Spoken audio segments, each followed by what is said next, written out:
వి gold trusted gold buyers తాకట్టులో ఉన్న బంగారాన్ని విడిపించి ఈ రోజు ఉన్న మార్కెట్ ధరకే కొనబడును. మరిన్ని వివరాలకు సంప్రదించండి 77107720. మొన్న విజయవాడ జైల్లో ఉన్నటువంటి వల్లభనేని వంశీని పరామర్శించిన తర్వాత మాజీ ముఖ్యమంత్రి జగన్ పోలీసుల మీద కొన్ని ఘాటు వ్యాఖ్యలు చేశారు. అధికారంలోకి వచ్చిన తర్వాత ఎవరైతే పోలీసులు తప్పు చేస్తారో వాళ్ళ బట్టలు ఉడదీస్తామంటూ కొన్ని ఆరోపణలు చేశారు. ఈ నేపథ్యంలో దీనిపై మనతో మాట్లాడడానికి ప్రముఖ అడ్వకేట్ లాయర్ అదేవిధంగా వైసీపీ నేత బరిగెల కోటేష్ ఉన్నారు. అంటే సార్, అంటే ఆయన ముఖ్యమంత్రిగా కూడా చేశారు. అలాంటి వ్యక్తి పోలీసులను అధికారులను ఉద్దేశించి బట్టలు ఉడదీస్తాం అధికారంలోకి వచ్చిన తర్వాత అనే కామెంట్లు చేయడం పట్ల పోలీస్ సంఘాలు మండిపడుతూ ఉన్నాయి. బయట కూడా టీడీపీ నేతలు విమర్శలు చేస్తున్నారు. మీరేం చెప్తారు? అవును, మీరు చెప్పింది వాస్తవం. ఈ పోలీస్ సంఘాలు, నేను ఈ పోలీస్ సంఘం ప్రెసిడెంట్ జనకుల శ్రీనివాసరావు గారని ప్రెసిడెంట్ గారు ఉన్నారు. ఆయనకి నేను ఒకటే చెప్తున్నాను. గతంలో సీమరాజా అనే ఒక అతను పోలీసులు ఎప్పుడో బట్టలు ఇప్పు తీసేశాడు. అతను బట్టలు కాదు అన్నీ ఇప్పు తీసేశాడు. వాళ్ళని ఇంకెలా అంటే లోపల అండర్వేర్ కూడా లేకోకుండా ఎప్పు తీసేశాడు. అలాంటి వ్యక్తిని వదిలేసి ఒక మాజీ ముఖ్యమంత్రి తప్పు చేసిన అధికారులపై చర్యలు తీసుకుంటానని చెప్పంటే దానిపై స్పందించాడు ఆయన. ఒక సీమరాజా అనే అతను ఒక టోల్ గేట్ దగ్గర డ్యూటీ వేయించుకుంటే డబ్బులు వస్తాయి, తప్పుడు ఏదన్నా వెహికల్స్ ఏదన్నా అక్రమ మార్గంలో వెళ్ళే వెహికల్స్ ఉంటే వాటి నుంచి లంచాలు వస్తాయి. ఇంకొకటి ఏంటంటే పోలీస్ డిపార్ట్మెంటు దానికి రిక్రూట్మెంట్ బోర్డు ఉంటుంది. రిక్రూట్మెంట్ బోర్డును కూడా అతను అవమానపరిచాడు. ఎందుకంటే పోలీస్ వ్యవస్థ నేను పరిగెత్తలేదు, రిటర్న్ ఎగ్జామ్ రాయలేదు, డబ్బులు ఇచ్చి ఉద్యోగం తెచ్చుకున్నాడని చెప్పి ఒక అతను వీడియో చేశాడు. అతనిపై చర్యలు తీసుకోవటం మానేసి తప్పు చేసిన అధికారులపై చర్యలు తీసుకుంటానని ఒక మాజీ ముఖ్యమంత్రి మీద ఇతర మాట్లాడటం చాలా విడ్డూరంగా ఉంది. నిజంగా ఈ రోజున పోలీస్ డిపార్ట్మెంటు ఎలా ఉంది అంటే దానికి చిన్న ఉదాహరణ చెప్తాను. నేను మంగళగిరి రూరల్ పోలీస్ స్టేషన్లో ఈ పోలీస్ సోదరులను అవమానించిన వ్యక్తిపై ఫిర్యాదు ఇవ్వడం జరిగింది. వాళ్ళు కనీసం ఫిర్యాదు కూడా తీసుకోలేదు. నేను ఎస్పీ గారికి, డిఎస్పీ గారికి, సిఐ గారికి, అక్కడ స్టేషన్ ఎస్హెచ్ఓ గారికి వీళ్ళందరికీ పంపించాను. ఎక్కడ ఇంతవరకు ఇది లేదు. ఇప్పుడు నేను దాని మీద హైకోర్టులో రిట్ వేసేసి దాని మీద డైరెక్షన్స్ తీసుకుని అతని మీద ఇచ్చేస్తాను. పోలీస్ సోదరుల గురించి పోరాడే వ్యక్తులు మేము గౌరవించింది మేము. ఈ భారతదేశంలో ఏ ఉద్యోగి అయినా మన భారతదేశం ముందు కదా గుర్తు 3 సింహాలు గుర్తు పెట్టుకొని టోపీ పెట్టుకునే వ్యక్తులు పోలీసులు.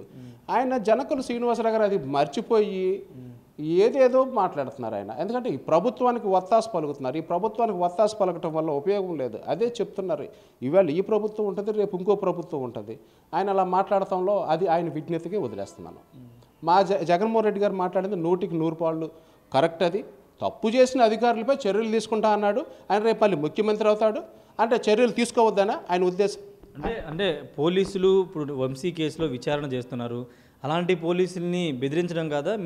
మీరు కనుక వంశీని ఇంకా కేసులు పెట్టడం లేదా ఇంకా లోతుగా విచారణ చేస్తే అధికారంలోకి వచ్చిన తర్వాత మీ అంతు తెలుస్తా అని ఒక బెదిరించడం కాదా? దానికన్నా బెదిరించడం ఏమో దాంట్లో నిజంగా నేను అడుగుతున్నాను. అప్పుడు ఇదే పోలీసులు కదా ఎఫ్ఐఆర్ కట్టింది, మరి ఇన్ని సంవత్సరాలు ఎందుకు పట్టింది? ఇన్ని రోజులు ఏం చేశారు ఈ పోలీసులు ఇన్వెస్టిగేషన్ చేయకోకుండా? అంటే 3-4 సంవత్సరాల తర్వాత ఈ పోలీసులు ఇదే పోలీసు వ్యవస్థ మరి ఇప్పటి వరకు ఏం చేశారు? మరి ఇప్పుడు సుమారు 1000 రోజులు దాటిపోయింది ఎఫ్ఐఆర్ కట్టి. ఇన్వెస్టిగేషన్ చేయడానికి 1000 రోజులు పడుతుందా? సుప్రీంకోర్టు గైడ్లైన్స్ ప్రకారం ఏం చెప్పింది? 90 రోజుల్లో ఛార్జ్ షీట్ ఫైల్ చేయాలని చెప్పింది. మరి ఎక్కడైనా సుప్రీంకోర్టు గైడ్లైన్స్ ప్రకారం వాళ్ళు పాటించారా? అసలు సుప్రీంకోర్టును వాళ్ళు గౌరవిస్తున్నారా? హైకోర్టును గౌరవిస్తున్నారా? ఈ పోలీసులపై హైకోర్టులో ఎన్ని కంటెంప్ట్ ఆఫ్ కోర్టులు ఉన్నాయి? ఎన్ని కేసులు వేశారు పోలీసుల మీద? మరి వీళ్ళు ఏమి గౌరవిస్తున్నారు? వీళ్ళు న్యాయ వ్యవస్థను గౌరవించరు. పోలీస్ అనే వాళ్ళు ఉద్దేశంతో వాళ్ళ ఒక అహంకార భావంతో పనిచేస్తున్నారు తప్ప వాళ్ళు న్యాయ వ్యవస్థను ఎక్కడ గౌరవించట్లేదు. నేను డైరెక్ట్గా చెప్తాను, మీరు ఆంధ్రప్రదేశ్ హైకోర్టులో ఒక పోలీస్ డిపార్ట్మెంట్ మీద ఎన్ని కంటెంప్ట్ ఆఫ్ కోర్టులు కేసులు వేశారనేది మీరు కావాలంటే తీసుకోండి. మరి కోర్టును ఎక్కడ ఇచ్చేశారు? కోర్టును ధిక్కరించే అధికారం ఎవరికి ఉంది? ప్రతి ఒక్కరు గౌరవించాలి. వాళ్ళు చేస్తే ఇది లేదు. ఇక్కడ ఒక మాట తప్పు చేసిన అధికారులపై చర్యలు తీసుకుంటానంటే అది చాలా చాలా దారుణం. అది వాళ్ళ విజ్ఞతగా వదిలేస్తున్నాను. ఎందుకంటే పోలీసులు కదా, వాళ్ళు 10 మందికి ఎటువంటి పక్షపాతం లేకోకుండా న్యాయం చేయాలి. అంతేత పక్షపాతంగా మాట్లాడితే అది కుదరదు. దాన్ని ఈ ప్రజలు కూడా దాన్ని నల్లపాడులో జగన్ మీద కేసు నమోదైంది. A1గా ఆయన చేర్చారు. జగన్ ఆ కేసులో అరెస్ట్ కాబోతున్నారని ఒక ప్రచారం పెద్ద ఎత్తున టీడీపీ నేతలు చేస్తారు. అతను జననేత అబ్బా, ఎన్ని కేసులు పెట్టుకొని ఎన్ని అరెస్ట్ చేసినా ఏది చేసినా వాళ్ళ అధికారం ఉంది, ఏది చేసినా కూడా అతను రెడీగా ఉన్నాడు. ఇంకా ఎన్ని కేసులే పెట్టుకోమను. అతను జనం కోసం పనిచేసే వ్యక్తి. ఇంకొక చిన్న విషయం, జగన్మోహన్ రెడ్డి గారు జనాన్ని నమ్ముకున్నాడు.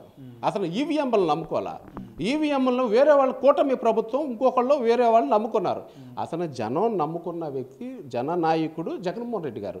ఆయన ఎక్కడికైనా సిద్ధమే, ఎన్ని కేసులు పెట్టినా సిద్ధమే. ఆయన ఒక రైతుల కోసం, ఒక మిర్చి వాళ్ళ కనీస ధర కోసం మద్దతు పలికితే ఆయన మీద కేసు కడతాం అనేది మరి రైతును కూడా అవమానించంటే. భారతదేశం ఒక మన ఇదిలో రైతు అనేది వెన్నుముక అని చెప్పి అంటారు. రైతు గురించి పోరాడితే కేసు పెట్టి అరెస్ట్ చేస్తే ఇంకా చాలా మంచిది. మేము దాన్ని ఎదురు చూస్తున్నాం, దాన్ని మేము స్వాగతిస్తాం కూడా. చేయమనండి. అంటే రైతును అరెస్ట్ చేసినట్టే, జగన్మోహన్ రెడ్డి గారు అరెస్ట్ చేసినట్టు కాదు, రైతును అరెస్ట్ చేసినట్టే. ఫైనల్గా అంటే జగన్కి థ్రెట్ ఉంది, ఇంటి దగ్గర నివాసం దగ్గర మంటలు పెట్టడం కానీ లేకపోతే కొన్ని పరిణామాలు ఆయనకి థ్రెట్ ఉన్నాయని చెప్తున్నారు. నేను మిథున్ రెడ్డి కూడా కేంద్ర హోంశాఖకి నరేంద్ర మోడీకి కూడా లేఖ రాశారు. ఎలాంటి పరిణామాలు ఉండే అవకాశం? ఆయన ఒక మాజీ ముఖ్యమంత్రి. కొంతవరకు ఈ ప్రభుత్వం ఆయనకి సెక్యూరిటీ కల్పించాలి. ఈ ప్రభుత్వం ఆయనకి ఎటువంటి కల్పించడం ఫెయిల్ అయిపోయింది. కానీ నేను ఒకటే చెప్తున్నాను, ఎవరు కల్పించినా కల్పించకపోయినా, రాష్ట్ర ప్రభుత్వం కేంద్ర ప్రభుత్వం కల్పించినా కల్పించకపోయినా ఆయనకి జగనన్న సైనికులు అనేది కొంతమంది ఉన్నారు. పోలీసులు ఉంటే, ఈ యొక్క సిబ్బంది ఉంటే 10 మంది 20 మంది 50 మంది ఉంటారు. కానీ ఆయన సైనికులు ఎంతమంది ఉన్నారు? ఆయన సైనికులు ఉండగా ఆయన్ని వెంట్రుక మొగ్గ టచ్ చేయలేరు. ఇదైతే పక్క. ఆయన సైనికులు ఆయన కాపాడుకుంటారు. ఈ రాష్ట్రానికి ఆయన అవసరం ఉంది, ఈ రాష్ట్రానికి ఆయన జననాయకుడు. ఆయనకి ఆయన అంటే ఇప్పుడు లాపరంగా కానీ చట్టపరంగా కానీ కేంద్ర హోంశాఖను కోరితే భద్రతను పెంచే అవకాశం ఉంటుందా? తప్పకుండా డెఫినెట్లీ ఉంటుంది.